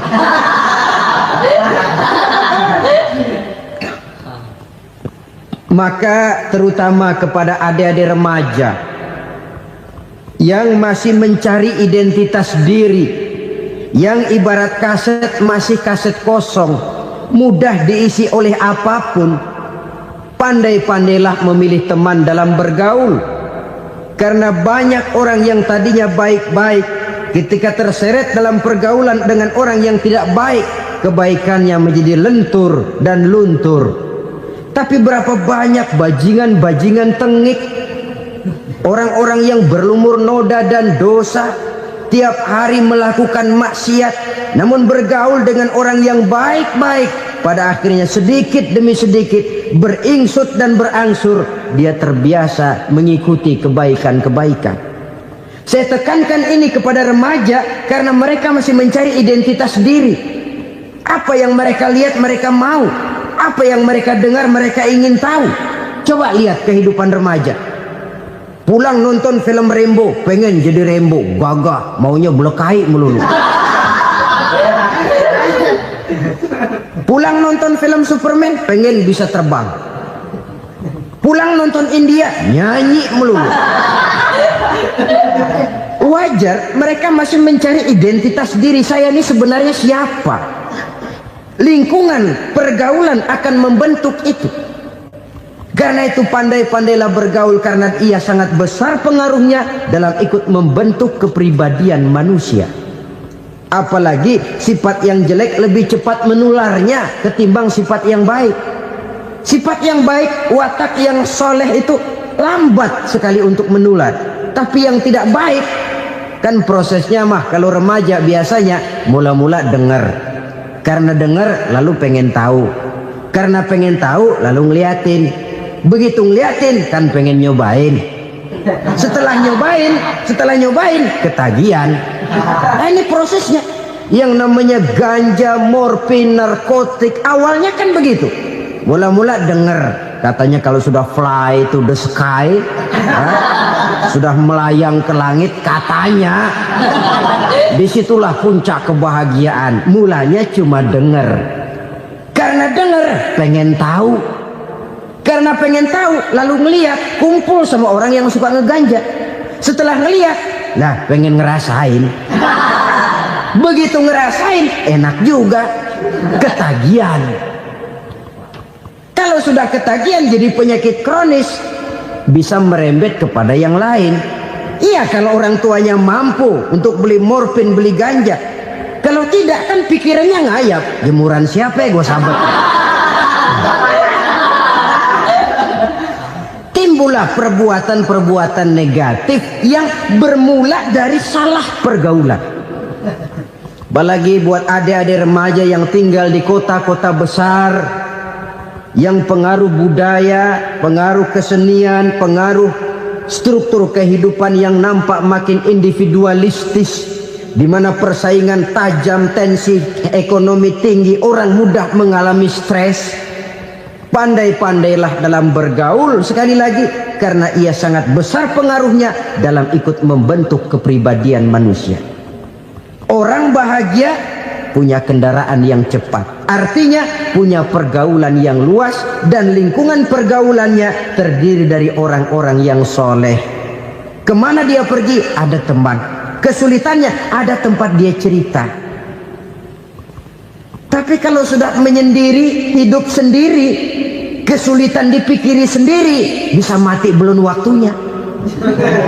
Tidak ada tempat berbagi rasa, tidak ada tempat bercerita, tidak ada tempat mengurangi beban dalam kehidupan. Pantas betul kalau Islam sangat menggalakkan dan menganjurkan orang kalau sudah sampai waktunya itu untuk melangsungkan nikah. Kata Nabi, ya ma'syaras syabab man istata'a minkumul ba'at falyatazawwaj. Hai para pemuda, kalau sudah mampu memberi nafkah, kawinlah, nikahlah kamu. Kenapa? Sudah ada teman hidup, tempat berbagi rasa. Kesulitan kalau ada tempat cerita akan lebih ringan ketimbang kita telan sendiri, walaupun bobot kesulitannya sama beratnya. Saudara-saudara kaum muslimin rahimakumullah, inilah ciri yang kedua, punya kendaraan biar cepat asal lancar. Kemana kita mau pergi gampang. Dengan kata lain, setelah hati yang luas, pergaulan yang luas. Dua. Yang ketiga sekarang, tanda orang bahagia itu menurut Nabi, misbahun mudhi'un, punya lampu yang terang. Oh, itu enggak problem. Sekarang sudah zamannya listrik masuk desa, Pak. Lampu sudah terang semua. Betul, kalau itu yang dimaksud. Tapi tidak cuma itu. Karena lampu yang dimaksud di sini, lampu yang akan menerangi seluruh perjalanan hidup. Dan perjalanan hidup itu sudah dimulai sejak kita terlahir ke alam ini sampai masuk ke alam barzah, kumpul di padang mahsyar sampai ke akhirat. Lampu yang menerangi itu yang diperlukan. Kalau lampu, katakanlah yang paling top sekarang kan lampu jenis Mercury. Taruhlah itu di rumah kita, dia cuma menerangi rumah kita, menerangi hati pun tidak sanggup. Bila kita masuk ke alam barzah, alam kubur, sanggupkah si Mercury yang begitu terang menerangi alam barzah kita? Tidak sanggup lagi. Sanggupkah lampu yang ratusan watt, bahkan puluhan ribu watt menerangi kehidupan di padang mahsyar? Tidak akan sanggup lagi. Kalau demikian, yang dimaksud lampu yang terang di sini apa? Tidak lain amal soleh, kebajikan yang kita lakukan dalam hidup. Itu yang akan jadi lampu penerang. Di dunia nama kita akan terang, jasad kita boleh hancur terkubur tanah, tapi nama kita akan dikenang orang. Begitulah kalau orang meninggalkan kebajikan dalam hidup seperti sekarang. Ribuan orang tiap saat berziarah ke kubur Imam Syafi'i, ke kubur Imam Malik, ke kubur Imam Ghazali, ke kubur orang yang baik-baik, orang yang soleh-soleh. Kebajikannya yang ditinggalkan, yang mengukir namanya dengan tinta emas.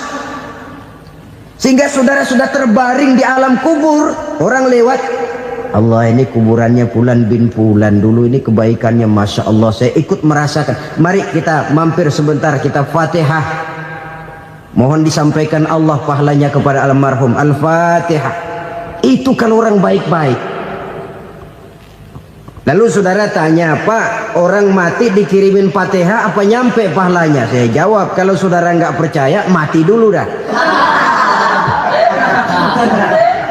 Nanti saya Fatihain, tungguin di sana. Umpama nggak sampai, balik lagi kemari. Sekarang ini kan maunya otak-otakan saja. Kalau nggak masuk otak, nggak percaya. Padahal alam gaib itu nggak bisa diotak-otakin. Sama saja dengan saudara pernah dengar cerita kapal tanpa emas tenggelam kan? Pernah nggak? Di mana? Ya, di laut Masalembo.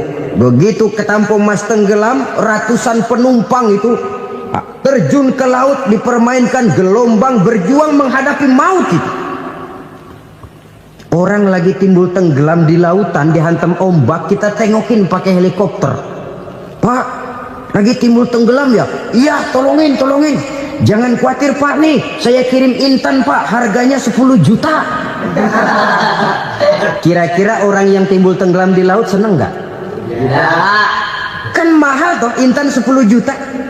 Kenapa dia nggak senang? Karena intan 10 juta dalam kondisi seperti itu tidak sanggup menyelamatkan dia. Dia akan girang kalau dikirimin ban mobil bekas, dikirimin papan terentang atau bambu. Intan yang 10 juta dia nggak girang. Ban mobil bekas yang 1000 perak, tuh pegang, itu yang dia girang betul. Inilah sebabnya Nabi berkata, mal mayyitu fi qabrihi illa kal ghariqil mutaghawwis. orang yang meninggal di alam kuburnya seperti orang timbul tenggelam di lautan. Yantaziru da'watan min ahli, menunggu doa dari keluarganya yang masih hidup. Duh, bapak saya sudah meninggal, saya sayang bener sama dia. Kirimin kulkas ke kuburannya Itu sama saja dengan tadi orang tenggelam di lautan dikirimi intan yang harganya 10 juta, ndak sampai. Begitulah kalau kebajikan yang kita tinggalkan dalam hidup, sudah mati pun kubur kita masih diziarahi orang. Tapi kalau jahat yang kita tinggalkan, boro-boro lah orang mau doa lewat dekat kuburan kita juga serem. Tuh bajingan no, dulu mati dipendem di situ tuh. Jangan lewat situ, ntar kesurupan, jangan. Lewat saja orang ngeri. Konon lagi membacakan Fatihah dan mengirimkan doa. Hidup pada hakikatnya adalah kesempatan untuk berbuat baik. Maka sekali kesempatan itu diberikan, manfaatkan dengan sebaiknya. Sebab kesempatan kedua tidak akan pernah ada. Kesempatan berbuat baik di sini, di akhirat sudah pembalasan namanya. Sekali kesempatan itu dicabut, dia tidak akan pernah dikembalikan lagi. Kata Iqbal, hidup tidak mundur ke belakang, Bung. Berhenti diinjak orang, mundur hancur. Tidak ada kata mundur dalam hidup ini. Berhenti diinjak orang, mundur kecebur. Tidak ada kata lain, harus maju dalam kehidupan dalam artian yang positif. Hidup adalah kesempatan untuk mengumpulkan kebajikan yang sebanyak-banyaknya. Di situ nilai daripada manusia. Sekarang ini memang nggak kelihatan kok, orang yang banyak pahala sama yang banyak dosa nggak kelihatan kok. Barangkali kalau habis bikin dosa palanya pada benjol, mungkin orang takut sama dosa. Tapi sekarang sama saja, orang yang banyak dosa dengan yang nggak banyak dosa jalan bareng dari belakang, sama, nggak kelihatan beda. Tapi ada waktunya di mana pahala memegang peranan, di mana dosa diperlihatkan. Sama saja kalau kita bawa mobil siang, lampu kan nggak begitu berfungsi. Apa lalu bilang, alah ini lampu berat-beratin, copot-copotin aja dah. Tidak perlu begitu. Kenapa? Pada suatu saat malam senja akan datang. Bila matahari terbenam, senja pun datang, gelap mulai merayap, disitulah baru terasa perlunya lampu. Pahala begitu. Sekarang orang yang nggak ada pahalanya nggak kelihatan dalam kehidupan. Tapi pada suatu saat senja kehidupan akan datang. Ajal merenggut nyawa, malam merayap, dan hidup mulai diliputi kegelapan di alam barzah. Dikala itu kalau nggak punya lampu, alangkah malangnya kita. Sebab amal yang baik, kata Nabi, di alam barzah itu akan diciptakan menjadi perempuan yang cantik menemani kita. Amal yang jahat akan menjadi orang yang paling jelek nemenin kita. Sudah di tempat gelap yang nemenin jelek.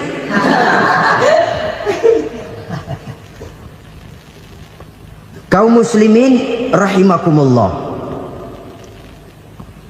Kalau demikian masalahnya, tergantunglah kita pandai memanfaatkan waktu. Al-waktu kasaif, waktu itu cepat sekali. Yang namanya waktu itu tahu-tahu.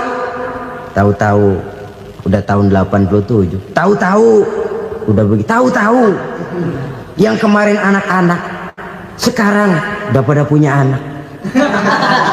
Tahu-tahu saja itu. Begitu cepat waktu berlalu. Kalau tidaklah pandai kita memanfaatkannya, akan rugi kita. Nabi bersabda, "Man kana yaumuhu khairun min amsihi fahuwa rabih." Barang siapa yang hari ini lebih baik daripada hari kemarin, itu orang untung. Hari ini lebih baik daripada kemarin.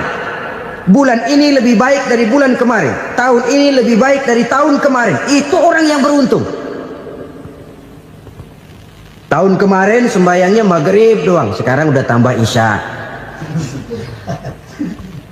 Tahun kemarin cuman Idul Fitri aja ngancem bener, sekarang udah tambah Jumat, lalu tambah lagi maghrib, tambah lagi isya, dan selanjutnya. Hari ini lebih baik daripada kemarin, itu orang yang beruntung. Wa man kana yaumuhu mislu amsihi fahuwa khasir. Lalu barang siapa yang hari ini sama saja dengan hari kemarin, itu orang rugi. Hari ini sama dengan kemarin, rugi itu. Bulan ini begitu, bulan kemarin begitu, tahun ini begitu, tahun lalu juga begitu. Rugi itu orang. Rugi apa? Rugi umur. Umur tambah, amalan gak pernah tambah. Dan saya pikir lebih merupakan azab ketimbang nikmat kalau orang dikasih panjang umur cuma untuk numpuk dosa.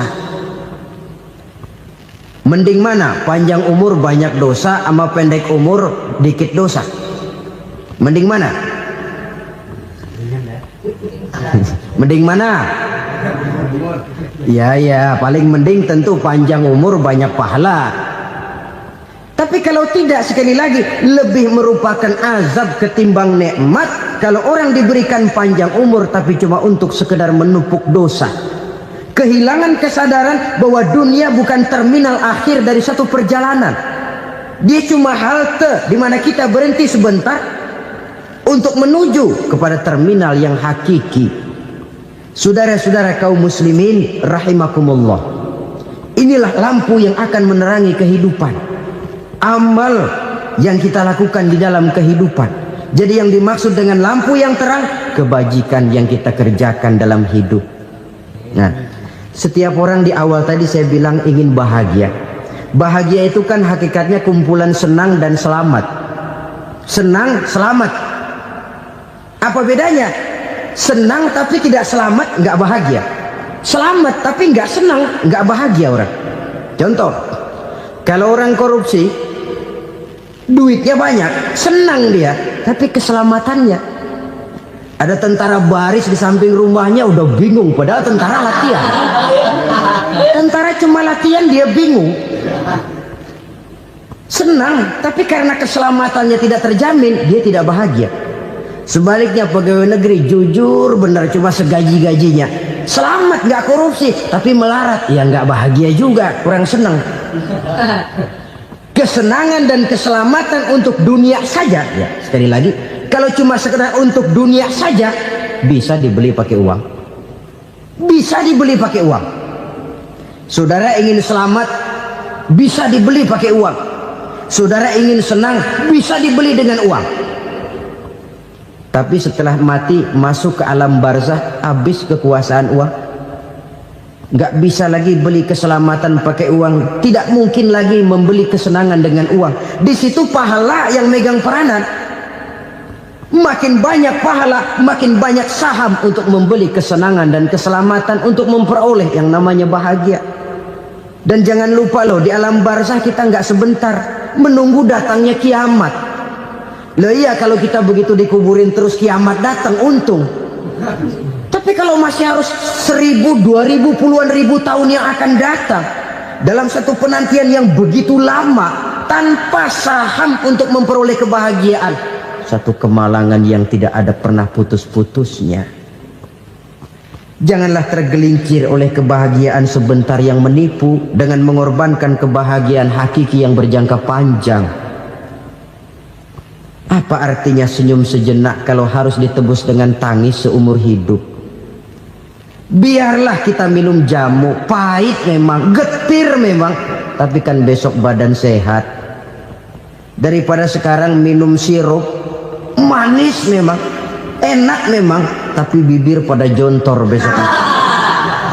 Sirawan, batuk, nggak karu-karuan.